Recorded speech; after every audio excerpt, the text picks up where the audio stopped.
Entrepreneurs and small business owners, do you have a great plan, but you find yourself struggling with actually doing the work? Do you consider yourself an idea person, but you struggle with executing on those ideas? Stay tuned because I'm going to share my key takeaways from this amazing book, The 4 Disciplines of Execution. Hi, welcome back. I'm Jennifer Drago from Peak to Profit, and I'm a business strategist who helps heart-centered entrepreneurs gain consistent revenue and profitability so they can increase the impact that they have in the world. I know firsthand how important execution is because for almost 30 years I helped organizations and individuals plan and build successful businesses through visioning, business strategy, goal setting, and learning the principles of execution. As an entrepreneur, we all have so many things to attend to. You may say to yourself any given day, I'm not 100% clear on what I should be working on today. I have a bit of a plan. I consider myself organized, yet I still feel scattered. Does this resonate with you? If so, give me a thumbs up below. I'm going to share with you some tips for overcoming this overwhelm and lack of clarity. In my career, I've had to get very good at executing on the goals and plans that I set for myself or that I set for the organization. I've learned some things, and yet I'm still learning. Stay to the end because I'm going to give you a bonus tip to ensure your success in achieving your goals. So the first discipline that they talk about in this book is focusing on your wildly important goals. And they make it a point of saying, keep your list small and focused, no more than 2 goals. And the reason is you want to build credibility with yourself and build confidence in yourself by having success with those 1 or 2 goals. There will always be more good ideas than capacity to execute on those ideas. So we should focus on less. The other reason that we want to be focused is that we have more chance of success. So if you have 1 goal, you have an 80% chance of success. If you have 2 goals, 80 times 80 is a 64% chance of success.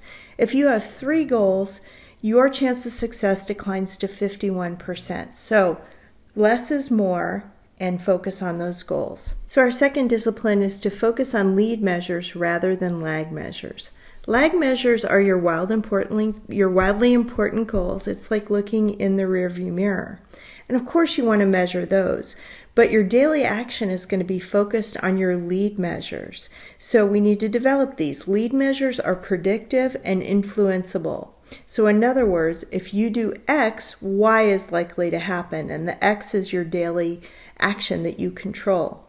So for example, if you have a sales goal that you want to hit $50,000 this year, you need to make so many calls and have so many leads coming into your system, recognizing that all those leads are not going to turn into sales in order to make that $50,000. So you're going to focus your lead measures on how many calls you need to make or how many leads you need to generate in a given week.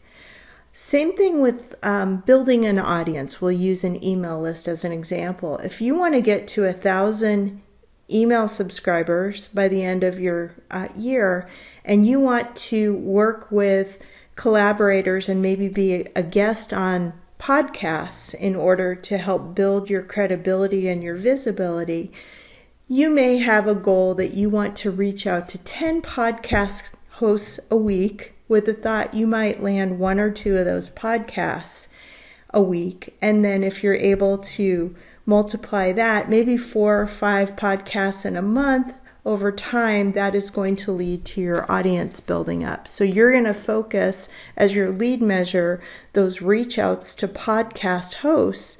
Your lag measure is going to be your email audience. The next discipline of execution is that you want to create compelling scorecards because we know what gets measured matters, and what gets measured is what's focused on. And people also, so when you have a team, people also act differently when they're being measured and scored. So your scorecards want to take into account both your lead measures and your lag measures. So you're looking at both, but what you're managing on a day-to-day basis are those lead measures. So the fourth discipline is to have a cadence of accountability. And the authors caution us not to be trivial or excellent at accomplishing unimportant things. Unless we hold ourselves accountable, the goal naturally disintegrates into the whirlwind of our day-to-day work. So our direction has to be so vivid, and we have to hold ourselves and our team members accountable so that they're handling both the urgent work and the important work. So operational energy versus strategic energy. The strategic energy is going to be your lead measures moving toward your lag measures. So let's review. So discipline number 1 is you know your goal. Discipline number 2 is you know what it's going to take to get to your goal. Discipline number 3 is you have a scorecard. And discipline number 4 is you hold yourself accountable at all times. Is this making sense so far? Leave me a comment below and let me know which of these points are resonating with you.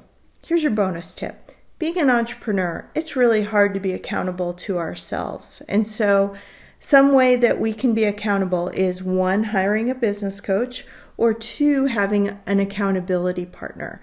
Whichever one of those you choose, I encourage you to be very selective, because your accountability partner needs to be able to be completely honest with you, to give you tough love when you're truly not focusing on the most important things, or to call BS when you have too many excuses and you're not focusing on the right things.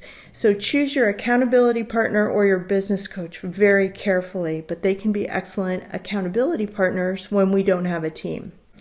And that's our message for today, folks. So I hope that this has resonated with you, and I want to share a resource with you that I hope will be helpful, and that is our Win the Week Planner. The reason I like our Win the Week Planner is it helps me take a bird's eye view of my week and make sure that I block in that strategic time, or my CEO time, in addition to all my meetings and client work that I need to do.